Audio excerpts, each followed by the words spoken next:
mücadelesi adına Mısır zindanlarında şehit olan Muhammed Mursi için Hümriya cenaze namazı kılacağız. Mısır'dan cennete gitmenin yolu anlaşıldı. Zindanlardan geçiyor.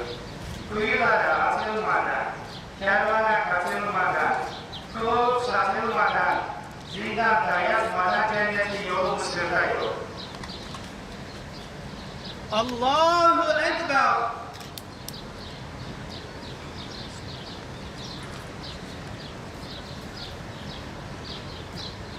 Allahu Ekber.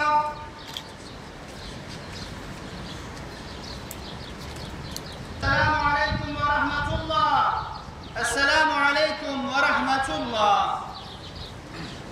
Bismillahirrahmanirrahim. Allahümme gfir lana varhamna ve adkhilna cennete ve neccina minen nar.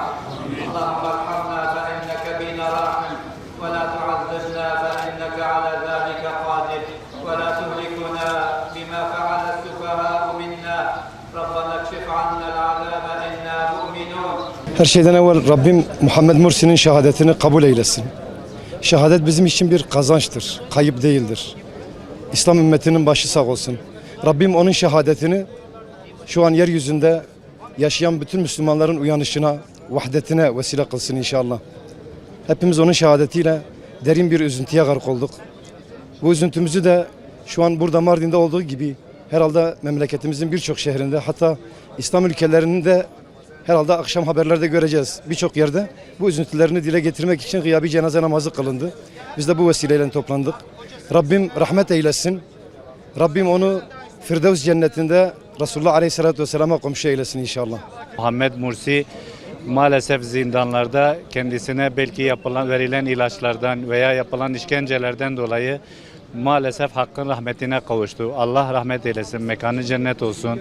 Onun nuruyla inşallah İslam alemi uyanır ve kendi asil damarlarındaki kana ulaşır. İnşallah bu kan, bu şehadet bize de yol gösterir. Rabbim şehadetini kabul eylesin. Allahümme teqabbel şehidel ummeh el-reis Muhammed Mursi. Allahümme teqabbelhu, Allahümme teqabbelhu, Allahümme tecavüz anhu, Allahümme tecavüz anhu, Allahümme ecma'na bihi مع النبيين والصديقين والشهداء وحسن أولئك رفيقا آمين يا رب العالمين. Ve darbe sonucunda da cezaevine gönderildi. Yıllarca cezaevinde ailesiyle bile görüştürülmedi, avukatlarıyla görüştürülmedi. Mahkeme heyetiyle beraber Muhammed Mursi'yi cezaevinde ilaçsız yalnız bıraktılar. Ve bunun sonucunda da en son dün itibariyle mahkeme sürecinde şehit oldu. Kendisine Allah'tan rahmet diliyoruz. Şehadeti makbul olsun. Tüm Türkiye'de ve tüm dünyada Muhammed Mursi için halk alanlardaydı. 1,5 milyar İslam alemi alanlardaydı. Rabbim bizi de onun yolunda gidenlerden eylesin. Teşekkür ediyoruz. İnandığı dava uğruna ömrünü adayan Mursi, Mısır halkı için verdiği insanlık mücadelesinde zalim bir junta zihniyetiyle devrilmiştir.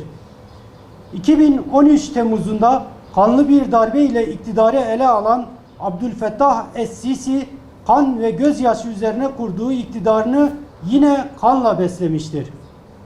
Uluslararası hukuku ve insan haklarını yok sayarak Mısır halkını baskı altına alan zalim Sisi, masum insanları acımasızca katletmiştir. 21. yüzyılın Firavunu Sisi, darbeyle elde ettiği iktidarı süresince yüzlerce kişiyi idam etmiştir. Başta Amerika olmak üzere bazı Batı ülkeleri maddi ve ideolojik çıkarları uğruna Mısır'da darbe rejiminin insanlık dışı uygulamalarına karşı sessiz kalarak işkenceleri, haksız yargılamaları ve vahşi idamları görmezden gelmiştir.